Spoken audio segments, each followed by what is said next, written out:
Great. Okay. Well, welcome. Thank you guys for being here. This is Willamette Week's endorsement interview for Measure 26-250. If I could ask just one of you to take 1 to 2 minutes to describe sort of the broad strokes of this measure and what it would do, and also its importance, that would be great. Either one, go ahead. Dan, you want to go first? Sure, I can do that. This measure was drafted and put on the ballot by the City of Portland Charter Review Commission in late 2022, as I recall. So it's not an initiative, and the reason for it is pretty simple. Right now, what it does, by the way, is it puts into the charter the creation of a Portland election. Let me get that word exactly right. The Portland Elections Commission, consisting of 9 city residents who collectively represent the city's diversity, and it's appointed by the city council. Basically, the mayor appoints it, and the city council confirms the appointments. And once appointed, a commission member can be removed prior to completion of the term, only by a process outlined in the commission's bylaws and city council confirmation. So it establishes a commission, and the function of the commission are really 2 functions. One is to administer the city's public financing of elections program. And the other is that it says the commission may also implement any other law or program related to elections, campaign finance, or related subjects if delegated by city council or the auditor to the commission. To me, this is a good move because under the current system, administration of election and campaign related programs is disjointed. Some of that is currently, like the public funding program, is administered by an office, the small donor elections office, that has moved, that has no home. That is, it's not specified where its home is. When it was created by the city council back in late 2016, it was assigned to the Office of Neighborhood Involvement. But since then, it has been assigned to various places. It's been within the office of various individual commissioners. It is currently under the office of the city administrator, which is responsible directly to the mayor.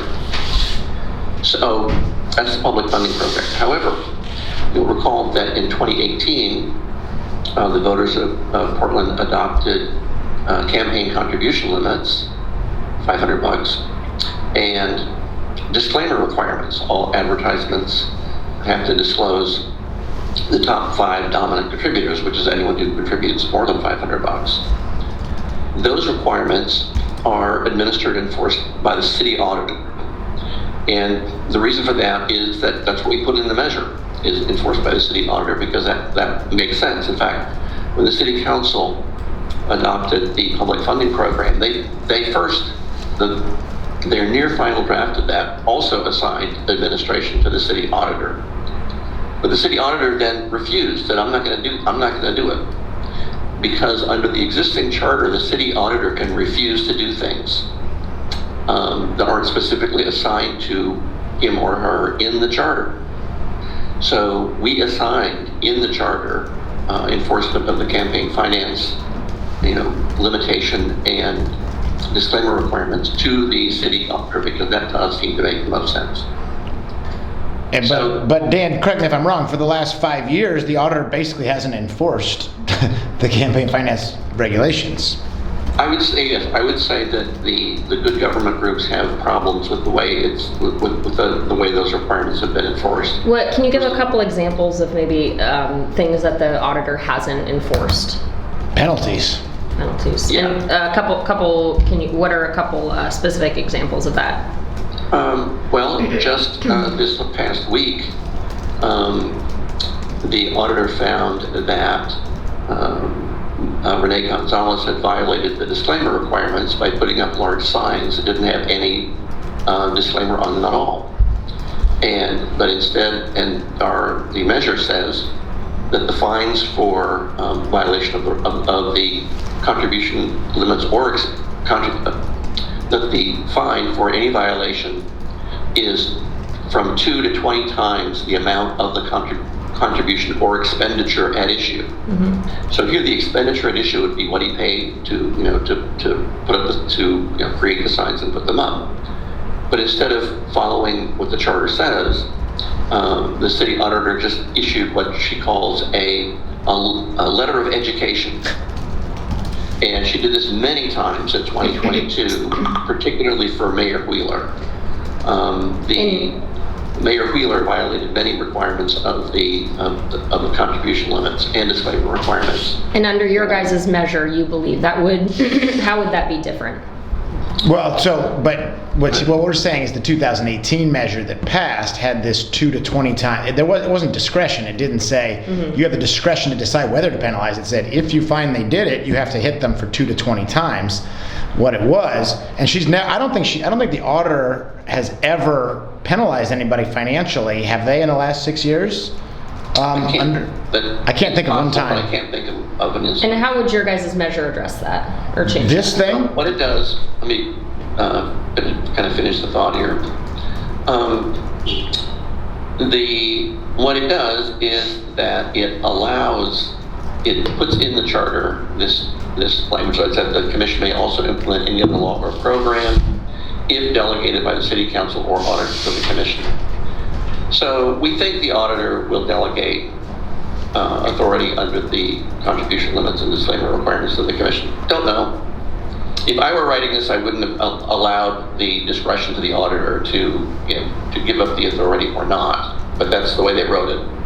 Who's they? The Charter Commission. The Charter Commission. Yeah, the Charter Commission. Why? So it seems like that's if one of the issues we're trying to fix is that the auditor right now has discretion, but this ballot measure leaves it up to them. I mean, why would assuming an auditor wants as much power as they can, which I think elected officials do, why would they give that?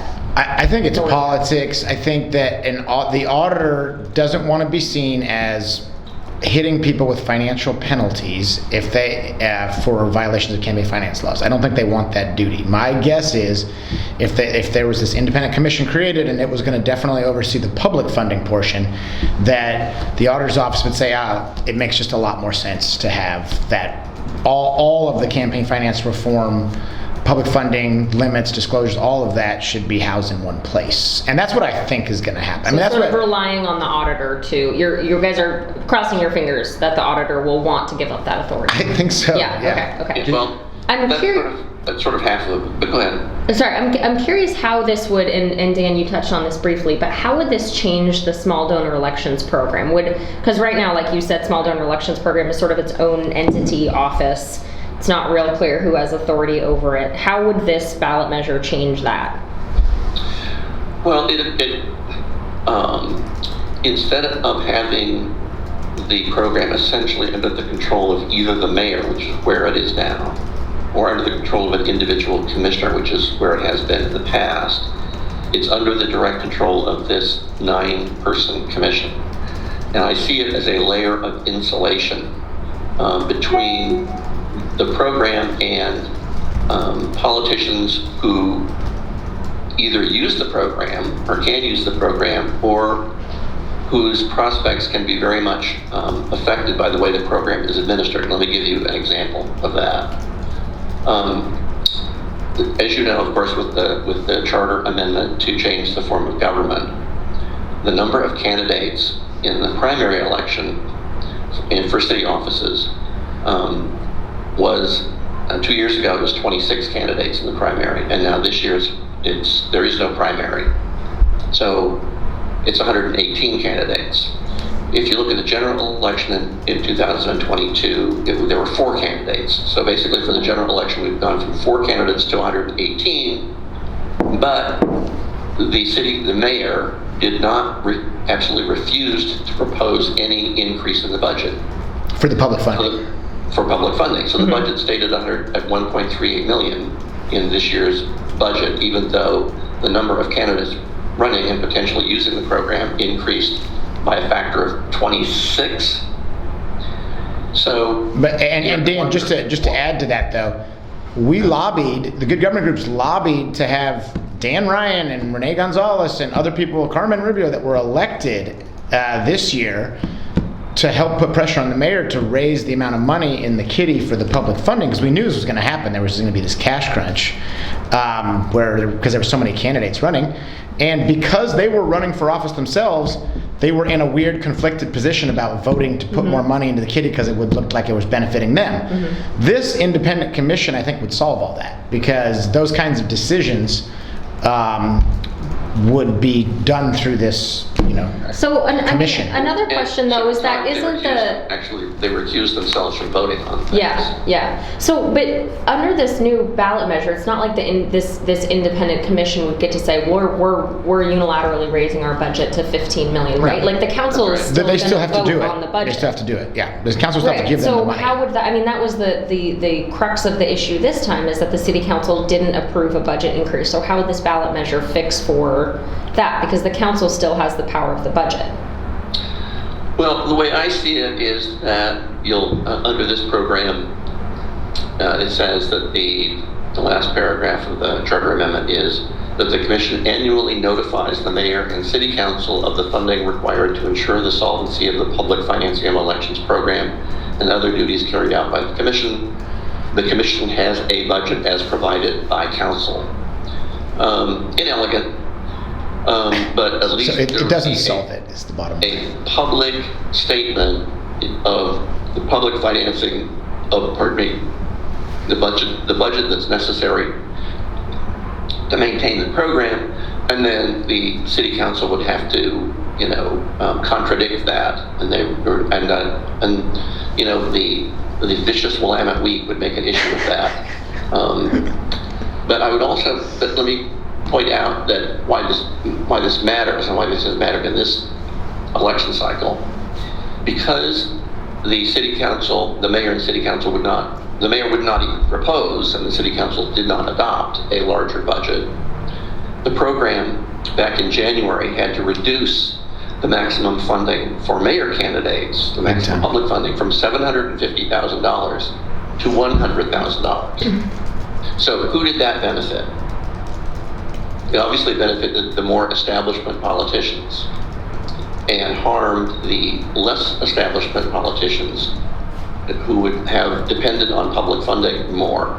So that's an example of where the current system directly allows interested politicians to affect the program. I mean, my question about that though, Dan, is that when they did lower it from 750 to 100, first of all, in the Elections Commission, my understanding is that when they made that decision, the city council had no power to change it, right? And they were pissed. I mean, Mingus Maps was pissed, Carmen Rubio was pissed, Dan Ryan was pissed, Renee Gonzalez was pissed. I mean, so they weren't happy with it already, and they also had no ability to. So I don't know. I guess that argument doesn't feel particularly salient. They lowered that because they didn't have enough money. This all started because Mayor Wheeler hated this public funding. Sure, but under this ballot measure, the money problem isn't going to be solved. It's not directly solved. That's directly solved. That's true. It's not directly solved. It is sort of. I think we're supportive of it. I think we're supportive of it more because for two main reasons. One, getting it out of being under the thumb of directly under the politicians, I think is helpful when you're talking about elections, so that you don't have any sort of conflicts involving the people that are deciding things and who their bosses are. I think that's the big one. And then also I think it's going to make the enforcement, assuming we can get the auditor to give up, the contributions and the disclosures. If we can have one independent commission that oversees all of the Portland elections, I think it'll be a lot cleaner of a system. It seems like there's a lot of kind of crossing fingers with this. One, that the city council will approve a larger budget, and two, that the auditor will give up this power that they may not want to give up. We as good government groups didn't write this. The Charter Review Commission wrote it. We support it, but it's going to take some lobbying from good government groups to make it have you the guys teeth are that we prepared want. to do that lobbying? Yeah, I mean that's what we do. Mm-hmm. Yeah. This is one of the few measures that I didn't write. Yeah. So first of all, So you're it's not saying perfect. the city auditor is breaking the law.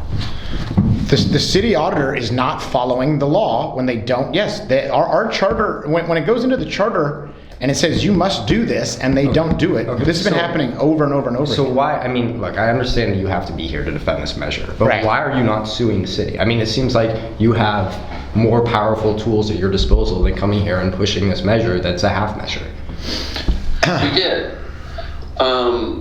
We had several, back in 2022, we had several, lawsuits pending because we put in the charter amendment that decisions of the city auditor, enforcement decisions could be appealed directly to the Multnomah County Circuit Court. So we did have several cases started, but other priorities prevailed back then, and I didn't have time to pursue them. Okay, so it's a time issue. Okay, my second question is this. I mean, I feel like we're seeing this a lot in Portland politics right now, and particularly in the current charter amendments, that the city is making massive changes to things that require votes to go back and change, and I'm thinking, the decriminalization. I mean, why is this the best method to fix the problem you guys are talking about? Like, why do we need to actually change the city charter in order to do this? And are we not just going to regret it later and have to go in and fix the little things, which you guys are already saying need to be fixed in this, and now we have to go out and get another vote in order to do it? I mean, I'm just I'm starting to get a little concerned. I think this is an improvement. I think having 9 members that are a part of an independent commission that will oversee elections that are not, they're initially going to be appointed by the elected officials, but then they will be independent. I think it's longer term going to be a better solution than we have right now. Do I think this is the best written or best ideal system? No, but it's. The question is, should we support this now on the ballot? And I think the answer is yes. So why were you guys not able, I mean, you're the ones sitting here, clearly you are the ones that are supposed to be selling this. Why were you not able to get this written the way that you think it should have been written? Well, I was not one of the 15 members on the Charter Review Commission that wrote all this stuff. So why are they not here defending this? I think that they support this. They were invited to be here, some of them. So Several of them wrote a voter pamphlet argument for it. They're not here. The Portland, I think we've seen with a lot of commissions that they are just as politically motivated as not commissions. I mean, how do you? Which ones in examples? Would you? I'm not going to say examples. I gotta stay. But they are people too who serve on these commissions, and they're also appointed. I mean, how do you ensure that? What are the parameters in this ballot measure around the composition of who is going to make up this commission? The measure is very few of that, very little of that. It just says the commission consists of 9 city residents who collectively represent the city's diversity. To fill vacancies, the commission may make non-binding candidate recommendations for mayoral appointment and city council confirmation. So it's basically up to the mayor and city council. So in my mind, it's not an ideal system. I assume that the members of the Charter Commission who were drafting this thought this was as far as they could go. If I had drafted it, it would have looked differently. It would have looked different. But it is, in any event, a layer of insulation. There does exist already a Portland Election Commission, just a purely advisory Portland Election Commission. Yeah. I think So there was one statement in support of this ballot measure in the voters pamphlet that says the commission would be made up of volunteers who are election experts and community leaders, but that doesn't seem like that is in the ballot. Okay, so that is not accurate. Well, one would hope that those were who they pick. But it's not quite as binary as would be made up of volunteers who are election experts. True. Okay. Would you guys have, if you were to write this measure, what parameters would you put around the composition of this, if any? Good question. Well, I think that I frequently, refer back to the redistricting commission. Independent redistricting commission measure IP 14 of 2024 that we didn't collect enough signatures to get on the ballot. That used a system where anyone, it is modeled basically on the California Redistricting Commission system, where anyone, any resident of in this case the city, could apply to be on the commission. There are criteria for exclusion, that you can't be a current or former city employee or officer, a current or former lobbyist registered, the city registers lobbyist registered with the city, can't be a big campaign donor over the past 5 years, etc. And then have a body, and what we used in the redistricting commission is a panel of state administrative law judges, look at the applications and apply those criteria, and then you take the body of qualified applicants and choose at least half of the members of the commission by lottery. That's the way California does it. I think that's the way Arizona might do it as well for the redistricting commission. And then those persons selected by lottery are then tasked with adding a few additional persons to the commission on the basis of expertise. That is, you ask the first, let's say it's in this case a 9-member commission, might appoint the first 5 or 6 by sortition, by lottery. So this is the ideal how. This is an example of people have given a lot of thought about how to come up with a diverse commission. Yeah.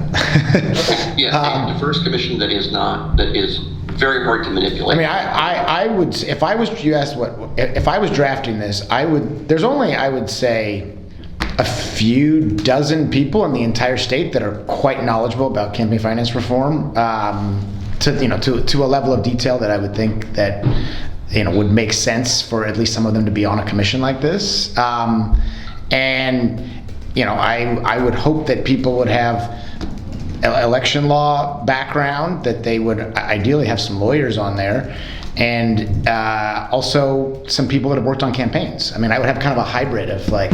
Would you have any normies? I mean, people that had zero electoral experience. I mean, if this was in an ideal world, I mean, I would want some people that were at least politically sophisticated enough to know how outside money and influence works, and the importance of the public funding system and limits. And I mean, I would want people that understood that conceptually. Okay.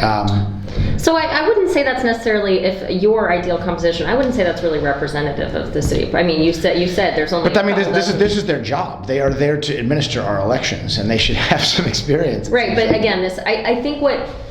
I mean, put it this way. There was a lot of members of the Charter Review Commission that did not have any deep, intense knowledge about campaign finance reform and that kind of stuff. Yeah. And they're the ones who drafted this measure. Does this, I mean, it sounds like this is obviously a very imperfect measure according to you guys. You're putting a lot of trust in the actual implementation of it because there's very little set out. I mean, what we know, Sophie, is that the current system's not working. So, but is it always better to throw out the current system if we don't have any idea what, like? I think that it's going to come down to how well do we lobby this new city council to put good people on this commission, who's our mayor, and then it's going to be up to us as good government advocates to try and lobby this new commission to take the power over for the limits and the disclosures from the auditor if we can, and then we'll at least have one house. The other thing you guys have to put into mind here is that this commission is going to have to work with Multnomah County Elections Office, because Multnomah County Elections Office oversees the county elections, and the county is currently looking at putting in a similar public matching public funding system for county races in the coming years. So if this commission is supposed to be completely independent, it seems like after the fact it shouldn't be subject to lobbying by anyone, not by good government. If it's subject to lobbying by good government groups, it's also subject to lobbying by. When I say lobbying, I'm not saying call up and call in a favor with somebody on the commission. I'm saying go to their events and present like a public member and push for them to do things. I mean, that's what I'm talking about lobbying. So The commission should adopt, rules of the, prohibit ex parte contacts, that sort of thing. The kind of rules that apply, like in the Public Utilities Commission or other government agencies. But that's not in the measure. Not in the as it measure. stands. Okay, if this measure does not pass, do you guys have a route to bring the fixes you think should be in there forward? Like, what would a time frame of that look like? What would be your next move? I didn't hear the question. I'm sorry. the question, Dan, is if this failed, what would good government advocates do in relation to the city races moving forward? Well, we have talked about redoing another charter amendment that would have better drill down provisions. What we tried to pass at the state on this last ballot measure wasn't just say I'm Oregonians for good puppies and that's who's giving money. It's drilled down 3-4 layers to figure out who the original true source donor is, and we've been working with the Campaign Legal Center out of DC, and they passed similar measure in Arizona and one in Alaska, and so that we had kind of modeled it off of that national model. When we passed the City of Portland measure in 2018, we didn't have that national expertise helping us draft it, and so we've been discussing actually maybe coming back in 2026, 2028 at the City of Portland to have better drill down because Renee Gonzalez just got $250,000 in IE, right? Like, it would be nice to have people for Portland and other folks have to drill down and figure out who's actually giving the money in their donations. That's, I think, if I'm looking at one thing that's really unhealthy in our local politics right now, it's with the limits that we've put in place and with the public funding limited budgets, IEs are playing a much larger role, and we don't have very good drill down on those ones we passed. So if we did that and this failed, I could see us also thinking about putting together some kind of independent commission like we're talking about here. And in order to do any of that, we would need about 60,000 signatures, and the city charter allows 6 months to collect those. So it's not like anyone can go out and just put a ballot measure on the ballot. It's a large effort to do that. Yeah. I'm curious why, obviously was it the second wave during which the Charter Commission created this measure, or was it in November 2022? Because, right, It was the same Charter Commission. Same Charter Commission. It was what they call Phase 2. Okay, all right. So it's been, almost 2 years since then. It seems like if you guys were unhappy with parts of this measure, and it seems like things are not as baked as you guys, as skeptical good government people would want, why not bring an alternative measure? Why go to bat? Because we spent all of our life force energy trying to pass statewide campaign finance law, because we've been one of 5 states with no limits at all on money in politics for our whole lives. And so that was our main focus over the last year. And then the legislative compromise happened in February, and so March. And so we didn't have time to put together a ballot measure on this. So but we're currently wondering right now what our next big things are, and fixing the Portland City disclosure part is one of our big ideas. I'm curious. I feel like I'd like to get your guys' take on this. It seems like the Small Donor Elections Program and the Elections Commission was not at all equipped for 118 people in multiple ways, both money-wise, rules-wise. I think we're seeing that there's a lot of holes in this program, and maybe this is just a one-off. We're probably never going to have 120 people running again.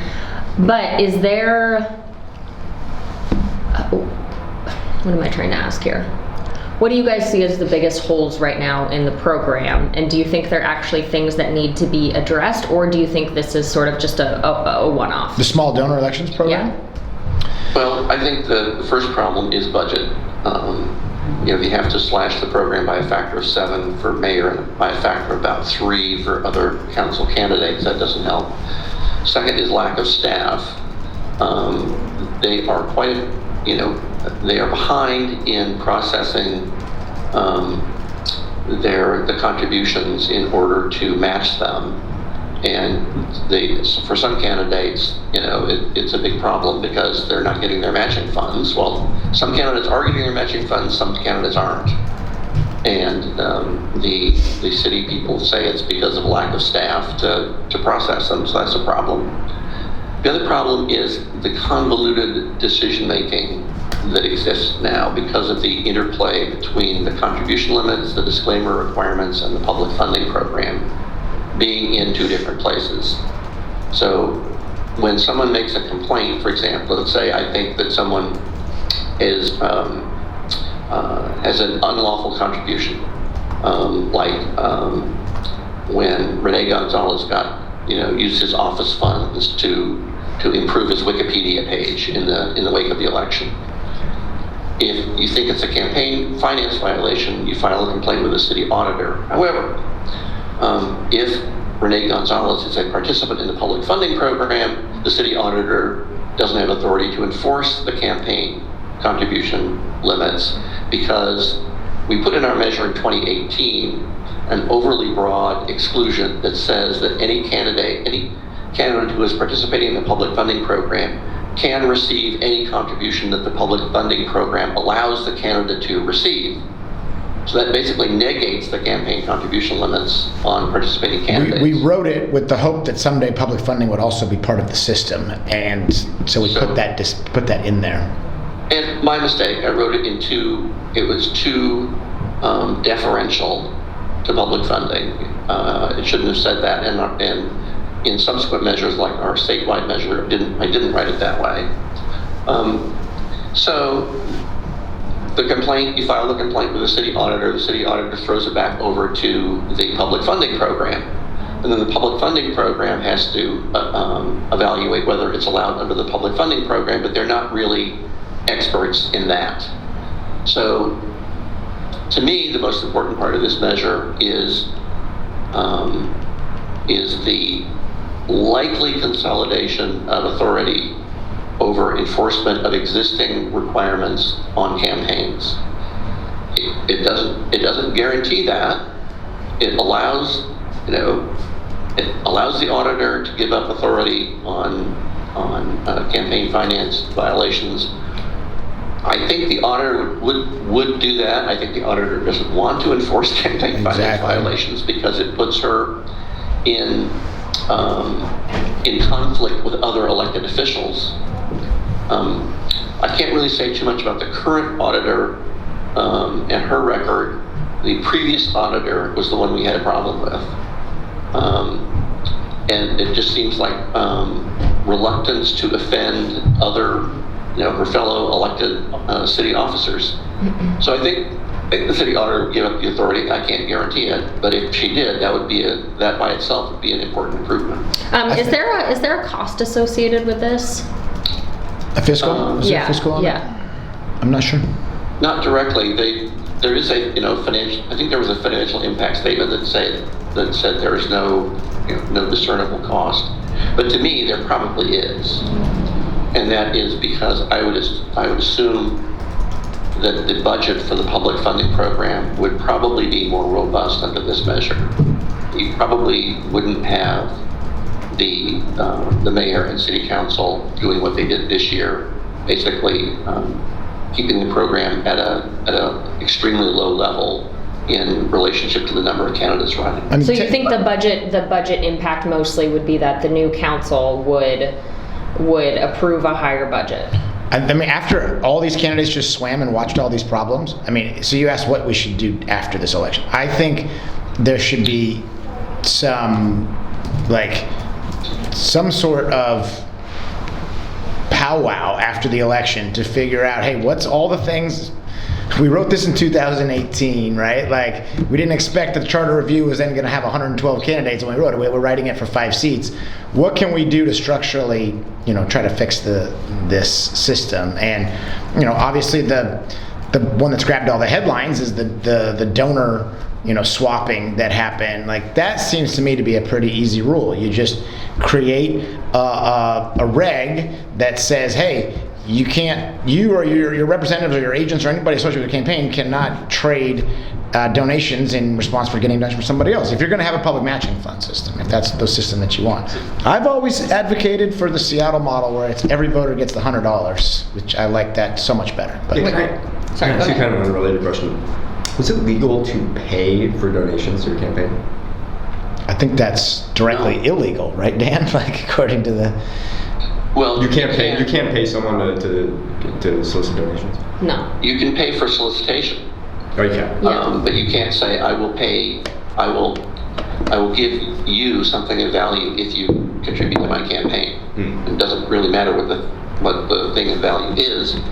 And if I say, if you give my campaign a donation, I will give your campaign a donation, that's offering Quid a pro thing quo. of value in exchange for a contribution, which is a violation of state law. So I heard from the Secretary of State's office yesterday that they expanded their investigation to include 12 candidates.